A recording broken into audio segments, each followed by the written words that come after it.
breaking laws, from people from Jesus Christ to Nelson Mandela, from Rosa Parks to Martin Luther King. Laws have always been broken to facilitate substantive change. Today's speaker holds a BA in journalism from Oakland University and a radio broadcasting degree from Specs Howard School of Broadcast Arts. Gary Yourofsky has already experienced more than many people will ever want to in a lifetime. He's been arrested more than 10 times and spent 77 days at a maximum security detention center, all in the name of animal rights. Gary has lectured in hundreds of schools nationwide, including the University of Connecticut, Michigan State, and Bowling Green. Author Charlotte Montgomery even included a chapter about Gary in her book, Blood Relations. Please welcome National Lecturer Gary Yourofsky. All right, good afternoon, everybody. My name is Gary Yourofsky. Please take a moment and jot down my email address and my website in case you want to contact me later on. Today we're going to talk about the world's forgotten victims, animals, and the world's oldest and strongest addiction, meat. I'm going to challenge your belief systems today, so certain parts of the speech will be intense. But let me start with a quick disclaimer. I am not here to be your enemy. The views expressed today do not necessarily reflect the views of your professor or this institution. I am not trying to take you away from your religion. No religion mandates meat eating. The golden rule states, do unto others as you would have done unto yourself. Animals qualify as others. And thou shalt not kill. The four most important yet most ignored words in all religious teachings. There's not an asterisk next to that commandment saying, unless you walk on all fours, have fur, feathers, horns, beaks, or gills. You can keep your friends, your politics, and your patriotism, still watch your favorite TV shows and listen to your favorite music, even if it's Ted Nugent. I'll be making some sarcastic yet truthful comments throughout the speech. Please feel free to laugh while I'm being sarcastic. Just don't laugh during the serious parts. Now I'm going to speak for around 65, maybe 70 minutes, but then we'll do a Q&A session after for about a half an hour, so hold your questions until then. In the meantime, I have some rhetorical questions for you. Is slavery, owner, victim, profit, domination, exclusive to the human race? Have blacks, Jews, women, and children been the only victims of this atrocity? Have not cows been enslaved? What about pigs, chickens, turkeys, fish, sheep? If they're not enslaved, then what are they? Free? Can slavery have a victim that is neither human nor animal? Have not the oceans, the forests, the earth itself become victims of ownership too? And what about a slaughterhouse? House of slaughter. Slaughterhouse. Do you really think there's such a thing as humane slaughter? Exactly what is your definition of humane? Besides psychological and physical abuse, torture, dismemberment, and murder, what else do you think happens to animals inside of a slaughterhouse? You think they get belly rubs and tushy slaps? And if you think there's such a thing as humane slaughter, I'm curious, do you also think there's such a thing as humane rape? Humane child molestation? Humane slavery? How about a humane Holocaust? In fact, what is your definition of a Holocaust? Is it a massacre of human beings or a massacre of innocent beings? I thought it was innocent, which brings us to the biggest Holocaust massacre of all. Every year in America, without mercy, we murder 10 billion land animals and 18 billion marine animals. Not for health, survival, sustenance, or self-defense. People eat meat, cheese, milk, and eggs for 4 reasons: habit, tradition, convenience, taste. I want to define a word that might be new to some people right now, and it's vegan. It's up there on the screen, V-E-G-A-N. Vegans, like vegetarians, do not consume the meat of any land or marine animal. Vegans, however, unlike vegetarians, also refrain from eating cheese, milk, eggs, honey, or any animal product whatsoever. We also don't wear animal skins, no fur, leather, wool, silk, or down. Now I want to let y'all know that I was not raised vegan. I ate meat, cheese, milk, and eggs for around 25 years. I used to wear leather shoes and belts and jackets like everyone else. In fact, around 20 years ago, I even owned a fur coat. Needless to say, I understand your lifestyle. It used to be mine. And for people involved in politics, let's get this out of the way right now. I am not a Democrat, an anarchist, or some hippie with a closet full of tie-dye shirts. I'm not a Republican, a socialist, or a fascist. I'm an activist. Root word is active.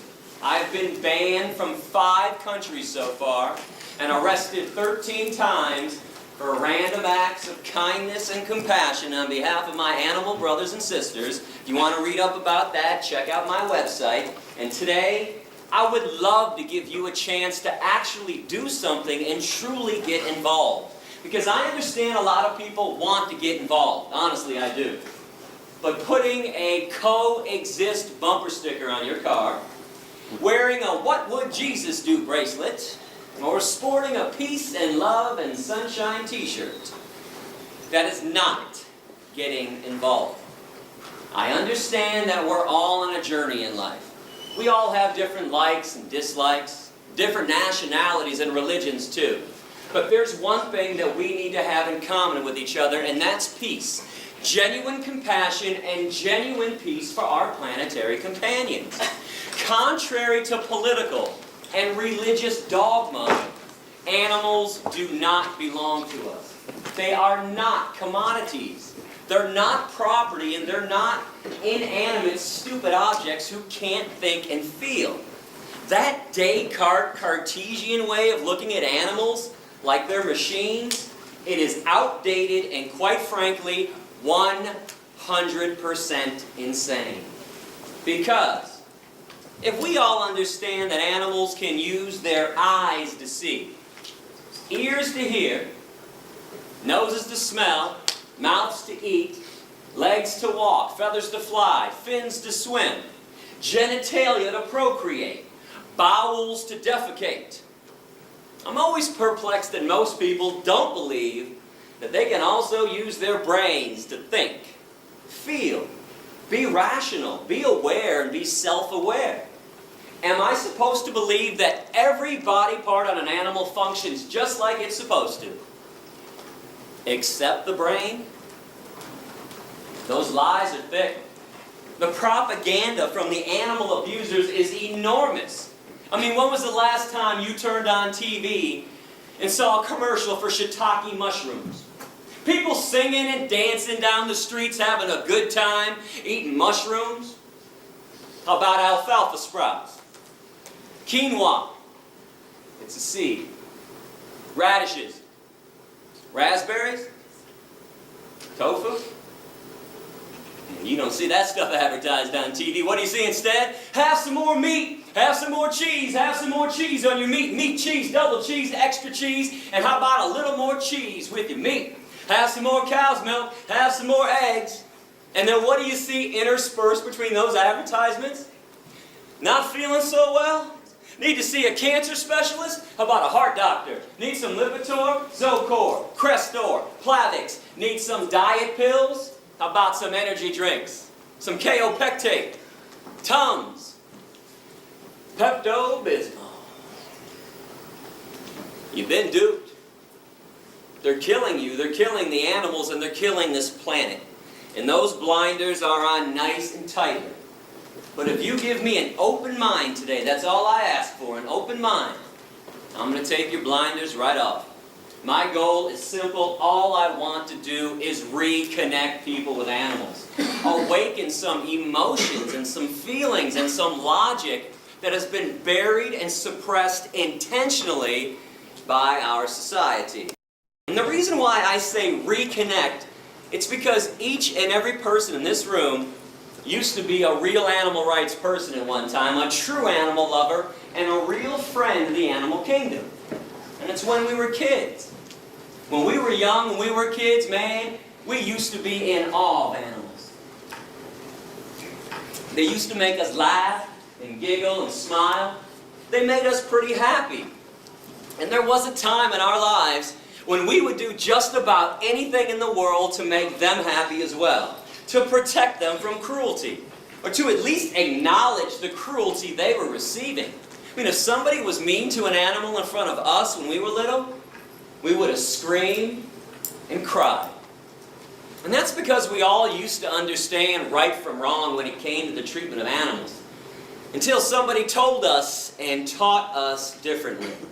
You better believe somebody told us to ignore their suffering, to mock and excuse their pain and their misery, to make fun of their very existence. And this is something I want you to focus on today, tomorrow, and beyond. What in the hell happened along the way? Who taught us to be so mean and nasty and vicious and hateful, or indifferent towards animals when they used to be our friends? These are innocent beings who have done nothing wrong to us. Because I'm pretty sure we can all agree in at least one thing right now, that hatred in its purest form is a learned behavior. Racism, sexism, heterosexism, anti-Semitism, misogyny, these are all learned behaviors. When kids are 2, 3, 4 years old playing on a playground, they could care less about the color of their friend's skin or the religious background. I don't think there's any doubt that hatred in its purest form is learned. So speciesism is no different. This could be a new word to a lot of people. It's up here on the screen, right below vegan. It's the word species, with an ism attached to it. And I want to define this word as the unethical, unprincipled point of view that the human species has every right to exploit, enslave, and murder another species.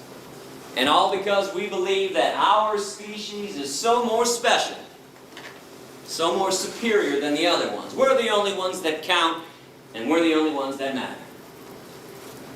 Now, correct me if I'm wrong, but that line of thinking, that thought process, that is the basis of all forms of discrimination. One group saying and thinking they're more special than everyone else, and they proceed to exploit them, oppress them, denying them their right to be free. They treat them like property. They enslave them in many cases, and in many other cases they murder them with premeditation and without penalty. And understand something essential about discrimination. It is never okay to be picking and choosing which forms of discrimination to be opposed to. Which ones to say are evil, racism, and which ones to say are okay, speciesism. Discrimination is evil on its foundation, or it's not. Cannot have this one both ways. It doesn't work like that. I want to ask you to use some empathy right now. And when I say empathy, what I'm saying is place yourself in the position of the animals and start to view this issue from the animal's point of view, from the victim's point of view. When you examine any form of injustice, whether humans are victims or animals are victims, please remember the victim's point of view. If you are not the victim, don't examine it entirely from your point of view, because when you're not the victim, it becomes pretty easy to rationalize and excuse cruelty, injustice, inequality, slavery, and even murder. But when you're the victim, things look a lot differently from that angle. Now I want to show a graphic 4-minute video right now about what goes on inside of a slaughterhouse. I want to ask you not to turn away, not to close your eyes during this video. It's because if you choose to eat meat, cheese, milk, and eggs, I think at the very least you are obligated to see the pain and suffering you are causing. But if you do feel the need to turn away or close your eyes during this video, you might want to ask yourself a question. If it's not good enough for my eyes, then why is it good enough for my stomach? Hey! You gotta hurt him. Hurt him. Yes.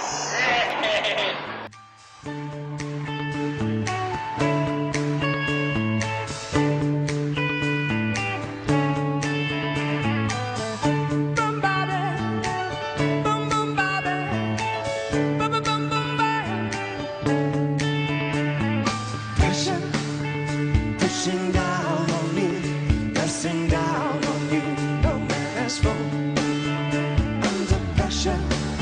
It burns a building down, it splits a family in two, puts people on streets. Boom ba ba ba, boom ba ba ba, that's okay. It's a terror of knowing what this world is about. Watching a good friend screaming, let me out. Pray tomorrow takes me higher. Pressure on people on streets. Da da da. Ba ba da da da. Okay.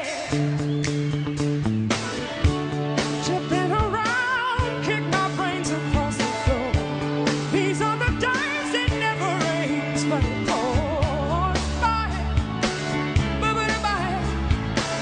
Ba ba da ba ba. People on streets. People on streets.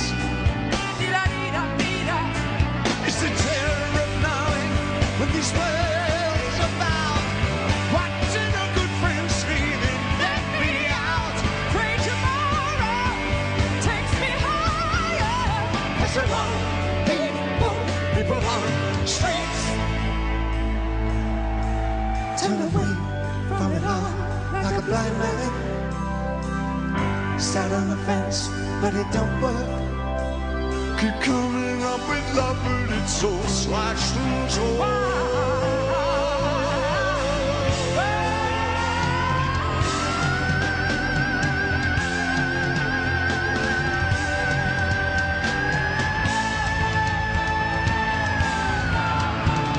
Insanity lies under pressure.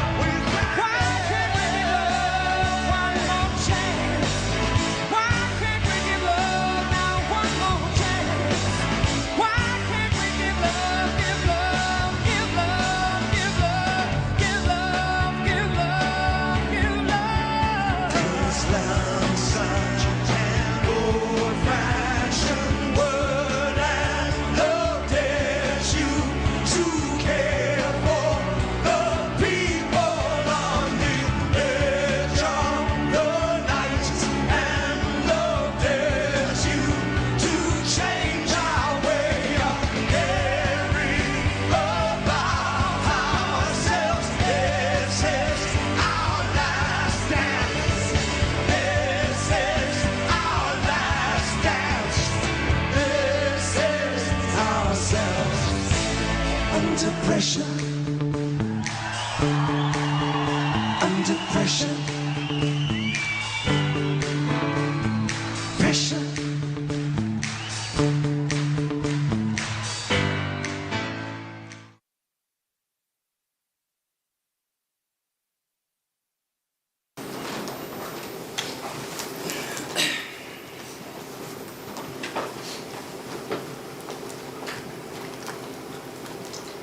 Did you ever wonder why McDonald's and Burger King and Wendy's never show you those images in their TV ads?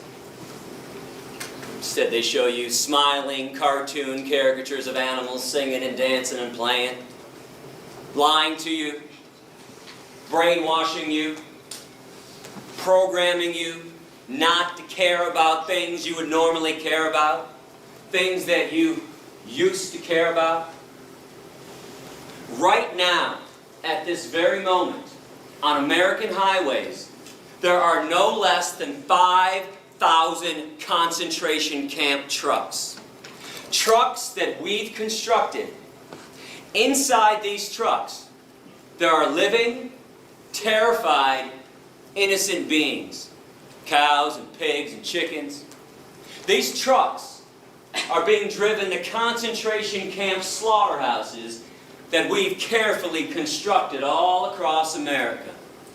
When the trucks arrive, the animals are so frightened, they won't even get off the truck. They're not stupid. They know what's next. So people go on the trucks with electric prods and force them to walk down the chutes to their own death. Or if the animals are small enough to manhandle like chickens, we'll just grab them off the trucks and toss them inside. Inside, these innocent living beings are hanged upside down, fully conscious. In other words, they go in alive against their will and come out chopped up into hundreds of pieces. But you know what's more insane than that? Meat eaters.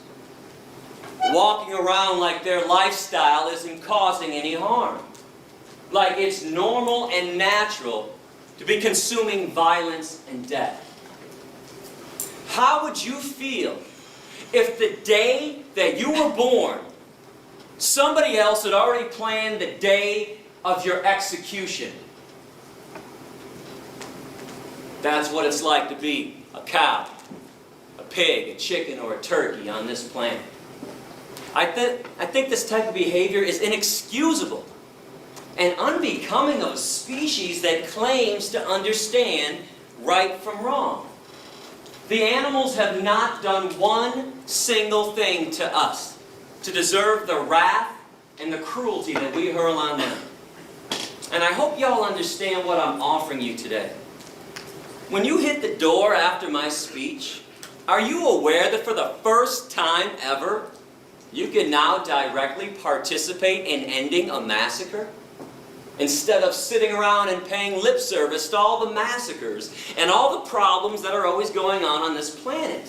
What is so frustrating to me when I travel this country, doing around 250 lectures every year to some 7,500 students, is that everybody talks a good game. I've noticed that people are quite the smooth talkers when it comes to peace and compassion. I mean, people always want to tell me, never show me, just tell me how peaceful they are because of what they believe in or what makes them sad. Hey Gary, I believe in God and I believe in angels and I pray all the time. And those earthquakes, the one in Chile and Haiti, oh, that was so sad. And no shit, it was sad. Since when does feeling sad about an obvious tragedy or believing in something make the world a better place or make somebody a good person? And listen, folks, I am not trying to dog you out when I talk like this. I'm not. I'm just not a politician. I'm not a bullshit artist. I don't know how to schmooze people, as you can see. It's kind of beyond me. I hope you appreciate my honesty and my genuineness today. And I'm not a salesperson. I got no books to sell you after my lecture. No DVDs and no documentaries. No collection plate going around. I don't want your money. I don't want your email addresses, and I don't want your mailing addresses. Keep all that stuff. I am here to talk about the worst form of cruelty and violence taking place on this planet, even though most people don't seem to care about it. But when you sit back in the comfort of your living room and you start condemning atrocities elsewhere, that is pure, unadulterated lip service.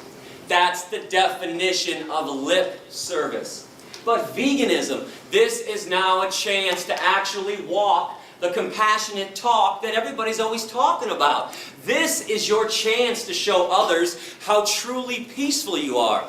This is a chance for a personal revolution, to leave your mark on this planet by causing the least amount of harm possible. Always. Being vegan. Now come on.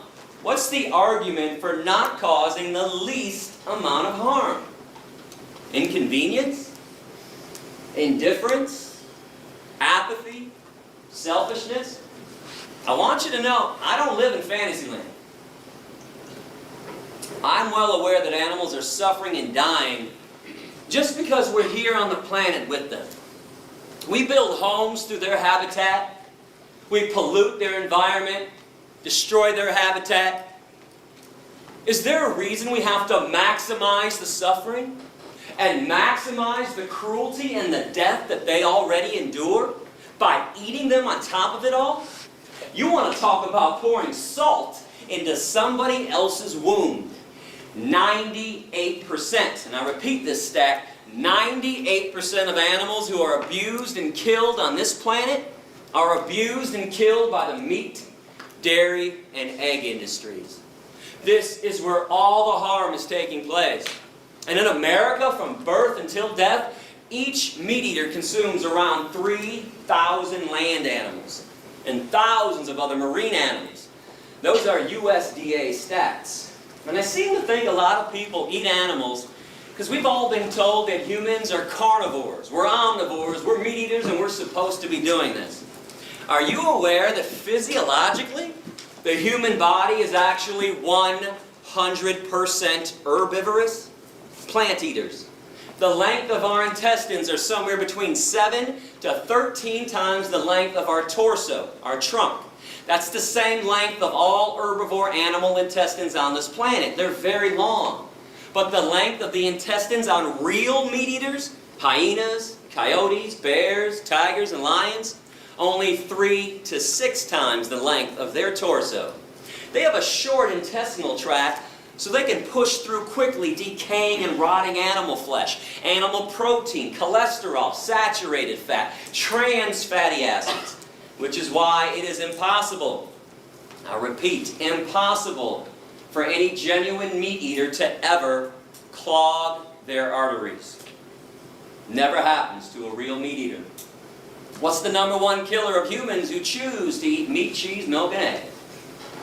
Heart disease from clogged arteries, atherosclerosis. Humans and other herbivores, we sweat through our pores to cool ourselves. We don't pant like dogs and cats and lions to cool ourselves down. No claws on the human hand. Claws are a trademark of the carnivore and the omnivore. We have carbohydrate digestive enzymes in our saliva. Only herbivores possess that, meaning we're supposed to be eating tons of carbohydrates like fruits and vegetables.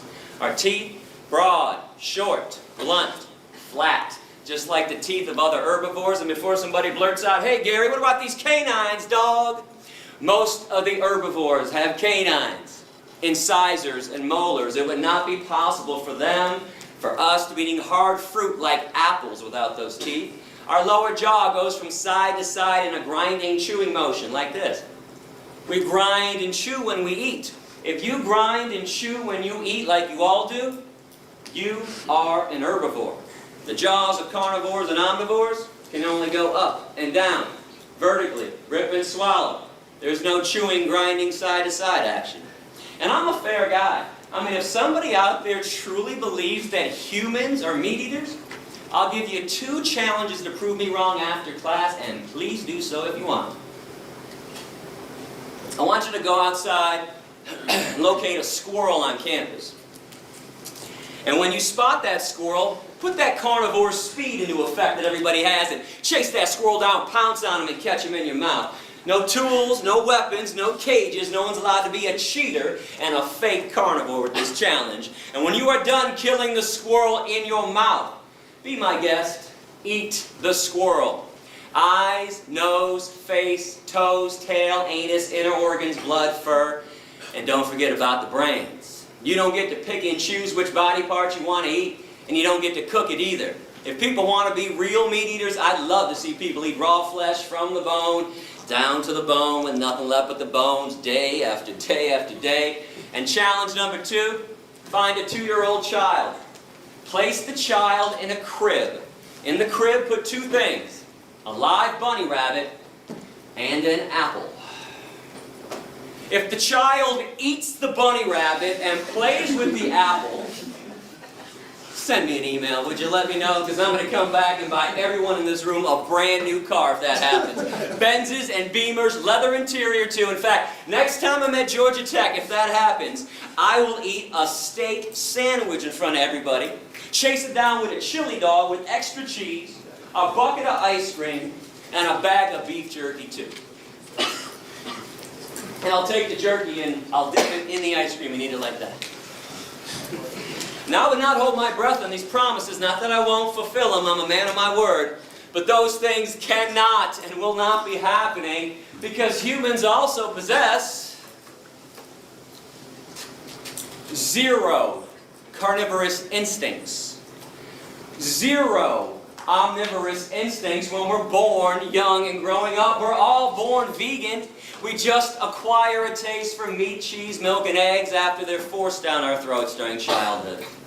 Now, all I'm asking you to do is something normal and natural anyways. Eat what comes from the earth. Every vitamin, mineral, and nutrient that exists, protein, calcium, iron, potassium, all the B vitamins, they have an original source and it ain't the animals. You are aware that people eat animals after the animals have already eaten from the earth. People eat cows after the cows eat up the grass, some of the soil. Then we ship them to a feedlot, feed them most of our corn, wheat, oats, and soy. Then we take more of the corn, wheat, oats, and soy, shove it down the throats of pigs and chickens and turkeys. Stop filtering your nutrients through somebody else's body. It's illogical and irrational. Go to those sources directly. Fruits, vegetables, nuts, seeds, grains, legumes. These things cannot harm you, cannot cause a disease, and more importantly, they harm no one else in the process. But when we consume what walks, what flies, and what swims, that is abnormal. Where does everybody think diseases come from? Broccoli? Asparagus, kale, collard greens, blueberries, raspberries, strawberries, peaches, nectarines, grapes, bananas, avocados, onions, tomatoes, cucumbers, spinach. And in case anyone's wondering about those pesky little E. coli salmonella contaminations a couple times a year with the vegetables, let's keep in mind the one and only source of E. coli and salmonella: shit. Human shit or animal shit. Spinach doesn't shit. Broccoli doesn't shit. Peanuts don't shit. Let's stop blaming the plant products when there's an E. coli salmonella contamination. That's the fault of a meat-eating society. Why? Well, meat eaters want billions of land animals to eat, so we have to mass produce billions of land animals. Keep in mind, this has nothing to do with God, nothing to do with evolution anymore. This is the business. This is Smithfield, ConAgra, Purdue, Tyson, McDonald's, Burger King, Wendy's, KFC. That's why we have animal agriculture classes in college. So when we mass produce billions of land animals, they have trillions of tons of manure. That stuff gets in the waterways, and then there's runoff onto the crops, or they're putting feces contaminated water directly onto the crops. But all of our main diseases, heart attacks, and strokes. Most of the cancers: prostate cancer, colon cancer, breast cancer, pancreatic cancer, ovarian cancer, kidney disease, diabetes, osteoporosis, high blood pressure, obesity, asthma. 4 main factors that cause them. Now, I know about other factors. I'm not saying that you can't get sick elsewhere. Of course you can. Smoking, drinking, stress, chemicals in the environment, high fructose corn syrup, Twinkies. I know about the other things that can lead to an ailment, but the 4 main factors are found inside of meat, cheese, milk, and eggs. Cholesterol, saturated fat, trans fatty acids, animal protein. And I repeat that last one that nobody wants to hear about: animal protein. But when you go vegan, did you know that you eliminate cholesterol entirely from your diet?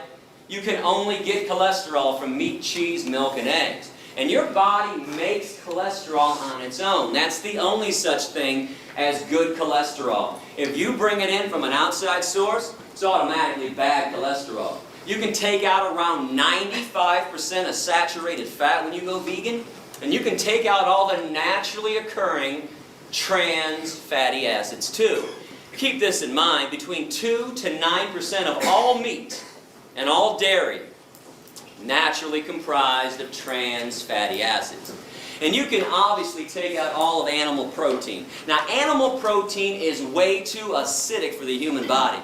We don't process it properly. It is the main reason why 1 in 3 meat eaters continually get cancer. And it's one of the main causes of osteoporosis. Were you aware that when animal protein enters the human body, it makes our blood acidic instantaneously? But our blood can't stay acidic for long or else we die. So our body has to figure out instantly how to neutralize the acidity. I have some good news and some bad news. Let's start with the good. Our bodies have figured out how to neutralize the acidity. Bad news. There's only one way to make it happen at this point. With phosphate. There's only one source of phosphate in the human body. Bones. Just so you know, our bones are comprised of 2 things. Calcium phosphate, and they're binded together. So our body leaches calcium phosphate out of the bones, takes the phosphate to neutralize the acidity, and then we pee out the calcium. This is why every single epidemiological study, those are the ones done on human populations, every single one shows that societies that consume the most amount of animal protein have the worst rates of osteoporosis, bone fractures, and cancers. While societies that consume little to no animal protein, the vegan and vegetarian ones, Hindus, Buddhists, Jains, Rastafarians, Seventh-day Adventists, have little to no rates of osteoporosis, bone fractures, and cancers.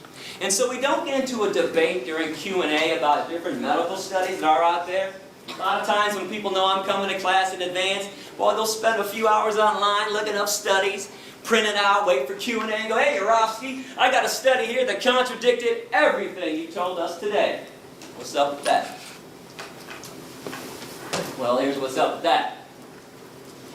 You don't need a medical study to show you what people are dying of. But for the record, every study you can produce showing that humans need meat, cheese, milk, and eggs, I'll produce 2. 2-to-1 ratio, showing that meat, cheese, milk, and eggs are responsible for every major disease. But we all know medical studies can be manipulated either way. So even though I got a heavy 2-to-1 edge on this, I say toss them all out, because you don't need them. All you have to do is pay attention to this meat, cheese, milk, egg-eating society that we all live in. So how many of your family members and your friends' family members have a disease already or have died already from a disease? Because I can't be the only one affected by this. My grandfather died from a heart attack. My grandma died from a stroke. My Uncle Jack died from a heart attack. And last October, on the 15th, I got a call around midnight that my father had just died from a heart attack. My mom, she's got asthma. My stepdad's got heart disease so badly he takes 7 pills for breakfast. My best friend Darren, 4 of his aunts and uncles have died from diabetes. His ex-girlfriend Rita has breast cancer at 40 and she's dying. Just found out a few months ago that his current girlfriend Dion has ovarian cancer. And yesterday my girlfriend just found out that her father has prostate cancer. What's the one thing we all have in common with each other besides the air we breathe and the water we drink? Meat, cheese, milk, and eggs. Animal products all day long. And I know you can blame some of the cancers on environmental pollution. There's no doubt about that. But how are you going to blame heart attacks and strokes on environmental pollution? And diabetes, osteoporosis, obesity. Here, I'm going to break this down for you in a couple different ways today. I'll show you what's killing people. And I'm going to show you who's lying to you too. Flat out, bold-faced lies. Let's come to an agreement on the dairy industry. And let me know if I'm being unfair with this. I want to know. According to the dairy industry itself, the main reason they exist is so you can get calcium. Fair? Is that not their entire claim? Eat some cheese, drink some cow's milk, strong bones, strong body. Milk does a body good. Got milk? Check it out with the USDA. In America, we consume the most amount of dairy on the planet. Right here, you can't even get a sandwich anymore without cheese. We put cheese in every nook and every cranny of every single food item. We put it inside the pizza crust now. We put cheese on top of salads too. You can't even get salad anymore without cheese.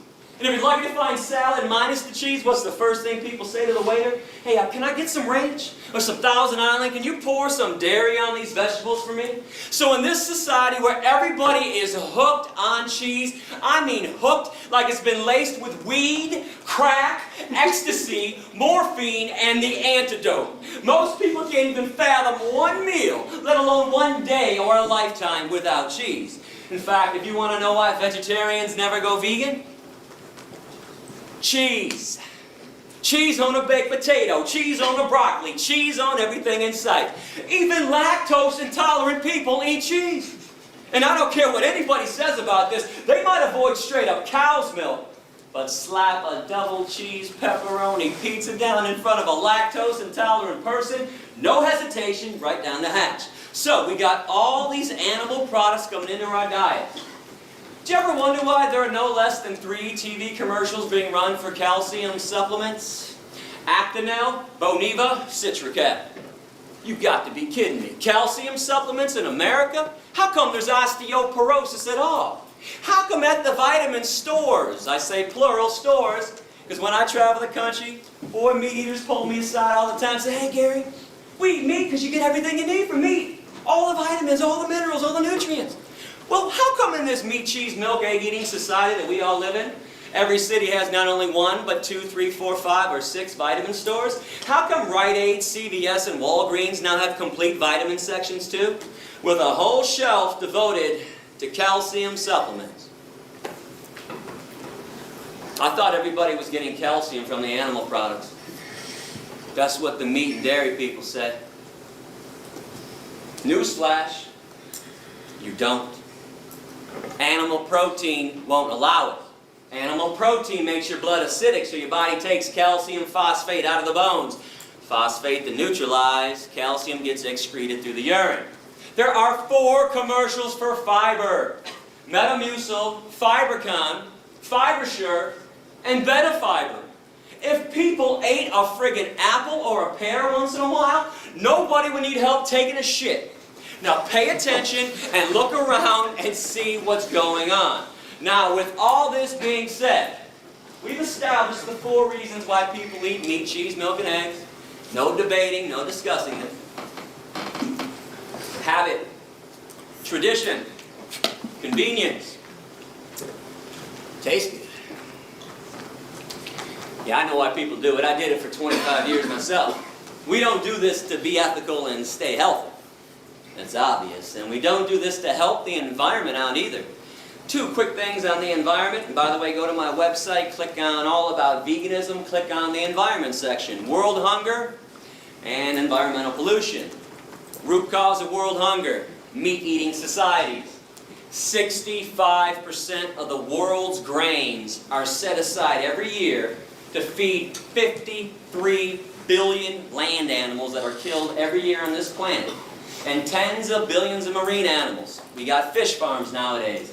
Instead of using those crops for 6.5 billion people. Do the math on this. You don't have to be Einstein to figure this equation out. And again, environmental pollution, air pollution, water pollution, deforestation, greenhouse gas emissions. #1 cause is animal agriculture. Now I want to get back to taste good though, because I think meat tastes great. It might shock you to hear me say that, but if you're doing some kind of extra credit essay on my speech and you want to quote me right now. I love the way meat tastes. Love it. Cheese, love it. Cow's milk and eggs, love it. Guilty as charged. I did not stop eating this stuff because of a taste issue. I stopped for ethics, morality, decency, compassion to the animals that I share this planet with. But here's the coolest thing about being vegan in this day and age. It's never been easier. You can have the same smell, taste, and texture of meat, cheese, and milk without it. Nobody has to suffer and die for your dinner anymore, including you. They make all the products you like to eat in a vegan version. They make it from soy and wheat and rice and hemp. I want to show you some of the products that are out there, and I'm not receiving compensation from these companies. These are my selections of best tasting mock meat. I'm going to put them up on the screen so we can all see it clearly. You guys like bacon? Light Life, smart bacon. Bacon made from soy. This company, Light Life, also makes smoky tempeh bacon. Now, tempeh is a fermented version of soy, so it tastes a little different than the other stuff, but keep in mind, I would not recommend products to you if they didn't taste fantastic. I am trying to win you over, so you go veg. I'm not showing you every product we have. Some of our products suck. I'm showing you the best of the best. And when I say some of our products suck, don't act like there aren't shitty Chinese restaurants, nasty pizza places, and disgusting hamburger joints, okay? It works both ways. If it's made great, no matter what it is, it tastes great. If not, it's going to stink. Light Life also has soy chicken strips and steak strips as well. They also have a full line of deli meats.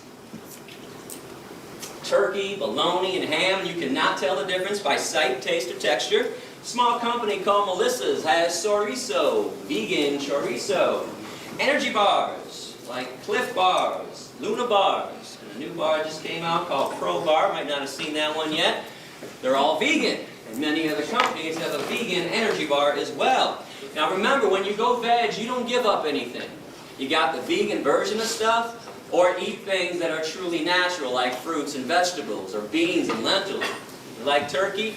We got you covered. My favorite product, Tofurkey. Tofu turkey, stuffing on the inside. Looks, smells, and tastes like turkey. Got to slice it with a knife. But guess what? No turkey had to suffer and die for this. Tofurkey also has Tofurkey slices. 6 different flavors of Tofurkey slices. Tofurkey also has tempeh strips. Remember I talked about the fake and bacon with Light Life tempeh? So they have some tempeh products too. Tofurkey also has Italian sausage, beer brats, and there seems to be an addiction in our society for beef jerky. I don't know what the hell is going on with everybody's taste buds. Everybody's lost their minds, but we got you covered. Tofurkey jerky. Anything you're looking for, we've got that stuff veganized. And many other companies have a vegan jerky as well. The absolute best company on the market right now is It's All Good Gardein Protein. That is 1 of their chicken dishes. That is 2 of their chicken dishes. 3 chicken dishes. They have more chicken dishes. They have steak dishes. And they just came out a few months ago with buffalo wings as well. Trader Joe's, that grocery chain, they want to compete now in the soy meat industry. They made their own brand of soy chicken and soy steak strips. There's a company called Vegetarian Plus, and they have vegan citrus spare ribs. And Garden Burger has had riblets, mock ribs, for over 10 years. I can't tell you how many of my meat-eating friends and family members I flat out fooled with this stuff. And this company also has shrimp, kung pao chicken, orange chicken, and tuna rolls as well. Now I mentioned wheat meat earlier. I don't think people really understand what it is. There's actually a name for it. It's called seitan. Not Satan, seitan. I want to give this stuff a try too. And they now have flavored seitan on the market too, by Upton's, ground beef style, chorizo style, and they also have an Italian sausage flavor as well.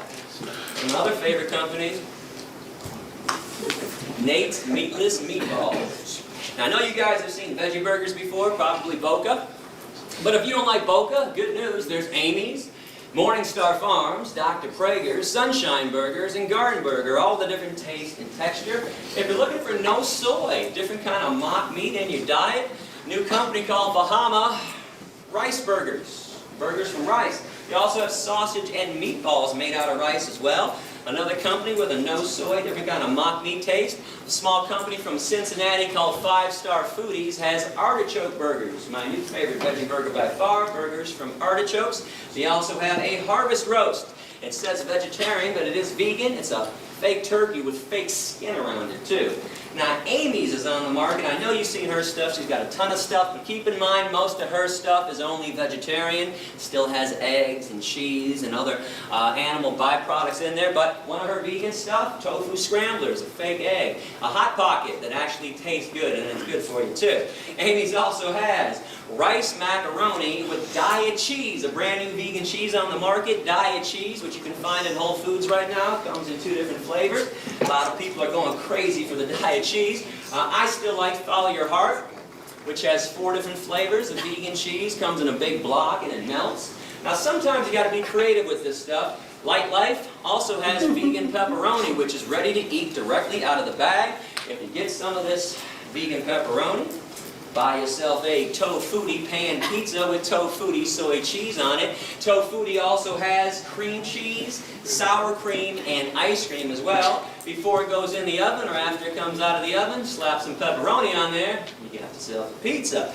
Remember, there's soy milk and rice milk, almond milk, hemp milk, coconut milk, oat milk, hazelnut milk, 7 vegan milks on the market. There's soy ice cream, rice ice cream, almond ice cream, and coconut milk ice cream and ice cream bars by So Delicious. And let me just say this, you have never in your life had ice cream till you've had the coconut milk ice cream by So Delicious. If you go to my website and click on Veg Shopping Guide, I have taste tested everything for you in advance. Check out the brand names I recommend. I can assure you I eat nothing nasty. And what about ethnic food, Indian food, Middle Eastern food, Mexican food? Plenty of veggie options there. Italian food, pasta and spaghetti. And real pasta, real spaghetti, just like bread, never requires animal products. Now, unfortunately, we've defiled these products, so you always have to ask or check out the ingredient list. But every Italian joint has at least 1, if not 2 or 3 of the genuine noodles, which are always vegan. And when it comes to the best bread around, Whole Foods or Panera Bread, Bruegger's Bagels, Einstein Bagels, 90% of those breads and bagels are always vegan. Asian food, Japanese food, Chinese food, Thai food, Korean food, Vietnamese food. All you have to do is substitute tofu for the meat in any of their dishes. Tell them to make it without fish sauce, and you have a vegan meal. And soul food can be veganized as well. In fact, you guys are pretty lucky to be in Atlanta. You have 2 soul food restaurants owned by the same company, Soul Vegetarian, 10 minutes from campus. Vegan mac and cheese, collard greens, yams. They have something called a kale bone sandwich, which is a fake roast beef sandwich with cheese dripping off of it too. You gotta check out Soul Vegetarian. And don't think I don't watch your faces when I'm up here. How come when I talk about mock meat, I always catch a handful of people in every crowd, and we got a big crowd today, so I stopped counting at about 8 or 9. How come there's always a handful of people that wrinkle up their noses, make big wide eyes, and start glancing at the people next to them across the aisle like, soy chicken, is this guy crazy? Soy bacon, he must be out of his mind.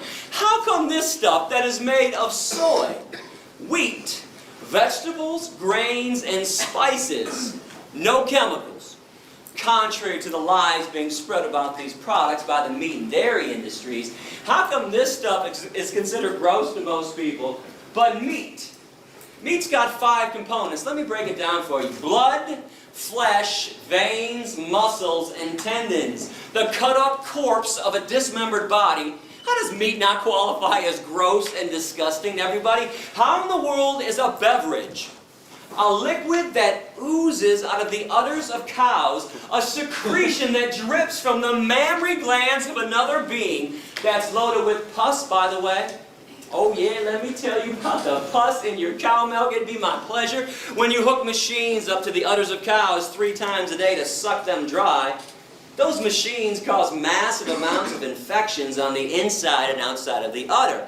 Now let's add all the bovine growth hormone they put in cows to make sure they produce huge quantities of milk, which always leads to another infection. The machine doesn't know what not to suck out. Pus, mucus, and infections right in with your milk, and yeah, milk is pasteurized. But when did pasteurization become a removal process? It's a sanitation process. You're only sanitizing pus. And if you want to look this up online, well, you don't think the dairy industry would ever use the word pus when they write about this problem in their own trade journals. Yeah, they're going to deceive you again with this. Look up the scientific term for pus, somatic cell count. And by the way, our government, the USDA, they allow the dairy industry to have a maximum amount of 1 eyedropper full of pus in every glass of milk. Drink up. Oh, and by the way, while you're looking up that lie from the dairy industry and all the other ones, you might want to look up casomorphins. I got it up on both sides of the board. Remember that part in the speech earlier when I talked about people being hooked on cheese like it was laced with weed, crack, and morphine? Mother cows before birth produce a substance in their milk to make sure that the calf stays close. Actually, human women do this too. It's not morphine, but in cows, it is a version of morphine, casomorphins. That's why people are so hooked on cheese. Got to have their daily fix of morphine. Does anybody know what an egg actually is from a hen? And don't say embryo or aborted fetus, not even close. It's unfertilized, so it can't be either. Hen is a female, though. Unfertilized egg through a female system. It's part of her menstruation cycle. It's a hen's period. People scramble up hen periods in the morning, and all of a sudden I'm weird because I don't make omelets anymore. And what about vomit? Oh, we're going to take those blinders off today. Come on, you guys love vomit. You adore it all over your food. Better give this one a pretty name, though. No one's going to buy and eat vomit unless we call it honey instead. Honey comes directly from a bee's stomach. It is regurgitated right through a bee's mouth. Look it up with any wildlife biologist. But nobody wants to eat bee vomit nut Cheerios. We want honey nut Cheerios. So we hire ourselves to play euphemism games. The standard diet of a meat eater is blood, flesh, veins, muscles, tendons, cow secretions, hen periods, and bee vomit. Now, we're not done yet. I am not going to let you off that easy while I got you here today. You know, we top this all off, in my opinion, because every November, during that certain holiday people love so much, people take a dead turkey, open up the dead turkey's ass, or carve out a really big hole in their ass, take some stuffing and shove it inside their dead empty ass, and use their little dead ass as an oven to bake some bread. Somebody else's dead, empty, bacteria-laden ass to make bread? Ass bread? And people think vegans are weird because we eat tofu and rice and beans and lentils.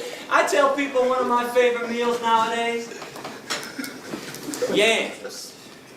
Boy, dish me up a plate of yams for dinner and I'm a happy guy. I know how most people are though. I tell them this, they're like, but you just eat yams for dinner? I don't know, man, it's kind of weird.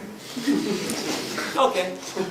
But somebody else's rib cage sitting on your plate isn't weird, doesn't make you think twice. Severed legs, sliced up thighs, and mutilated breasts sitting on your plate doesn't make you think twice.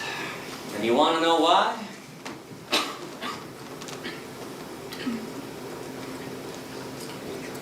Those blinders are on nice and tightly, aren't they? And I bet most of you were perturbed at me when the speech began and I accused everybody of having blinders on. I am not here to be your enemy. I am here to call you out, though. You might have had a pretty good excuse before I got here of being uninformed and misinformed. Okay. That's fair. Honestly, well, I was the same way for a long time. I'm kind of curious, though. What's the excuse now? You got a choice today. When you leave this room, you can choose to be radically kind. Never to intentionally harm another animal for breakfast, lunch, or dinner ever again. And these creatures have never harmed you, violated you, or taken advantage of you in any way, shape, or form. The least you can do is return the favor. Or you can stay radically cruel. Keep the status quo as is. Make sure animals have no freedom. Make sure they never experience one drop of human kindness. Make sure their babies are stolen from them. Make sure their beaks are sliced off, their horns are cut off, and their testicles ripped out. Make sure there's a knife in their throat every second of every day for eternity. I really hope you'll make the right choice. I want to wrap this speech up so we can do our Q&A session. Give me about 6 more minutes to say something on the dairy industry as it pertains directly to cows. We talked about the pus in cow milk, which is gross. We talked about the unhealthiness of consuming dairy products, but we have yet to focus on what the cows are going through. Keep in mind, veganism isn't about your health. That would be selfish. I'm trying to get people to be unselfish for a change, to be altruistic, do something kind for somebody else, and when you do that, don't expect something in return. But when it comes to cruelty, I think there's more cruelty in a glass of milk than a steak. I want to make my case visually and verbally. You're only the 11th class to see what I'm about to show, because this just went down a few months ago in Plain City, Ohio, at a mom and pa dairy farm.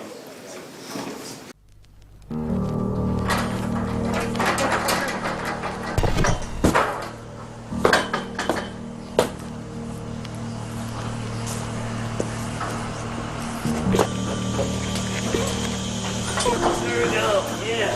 Look. Now you're fucked. You're mine. Up your shit up. Yeah, here's mine, motherfucker.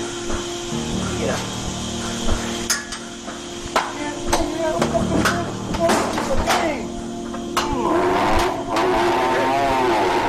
Alright, hurts the worst you've ever felt.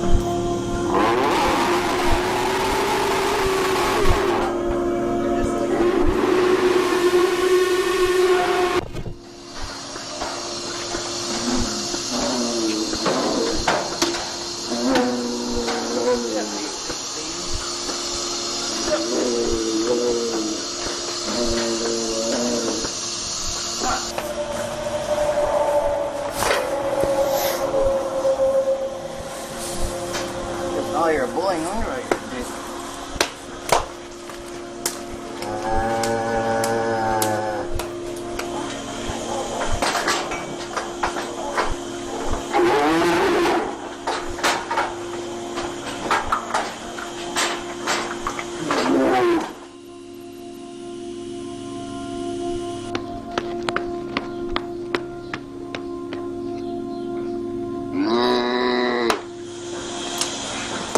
Holy shit, you just break a tail?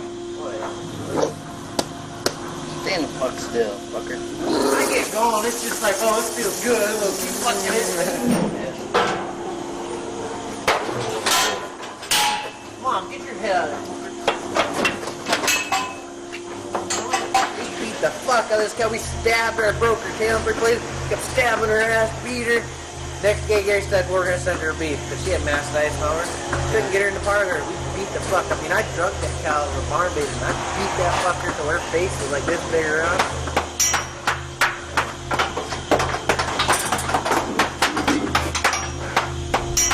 Alright, you made me mad, Captain. I gave you a chance.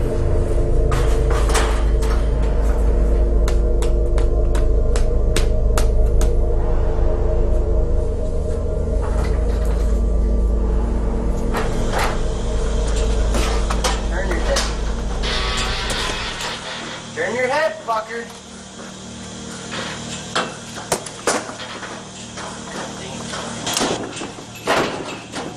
Turn your ass. Turn your ass. Come on. Oh. Fucking tired of this cat.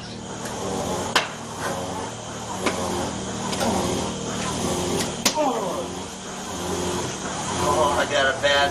My blood pressure's up.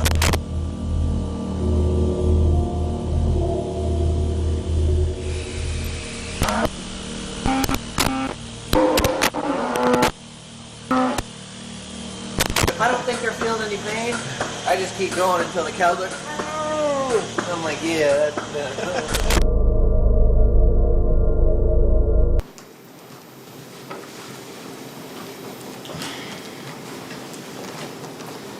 This is not an isolated incident. Don't for 1 minute think that this is an isolated incident. This is how slaves are treated. You don't really think that slaves get treated nicely, do you? You really think white people were nice when they shipped black people over here on ships? You don't think Nazis were nice when they walked Jews and gypsies into the gas chambers, do you? And this happens because you want to buy those products. Yeah, that guy's a scumbag for doing that. But he's doing that because you want to eat what comes out of her body. And enough already. You're not a caveman and you're not a cavewoman anymore. Stop acting like Neanderthals. This is 2010. Give it up. It's not cute and it's not funny. Because animals are being abused. It is not your right It is not your freedom to do this to them. You don't get to have freedom when somebody else doesn't. That's a violation. And if you wonder why vegans get so upset sometimes, like I am right now, you just saw some of it. Every time we show up at a farm, somebody's punching, kicking, and stabbing somebody. And something else that I'm curious about, how come when I show videos like this of people punching and kicking animals, people are more upset with that than when they shove a knife in their throat?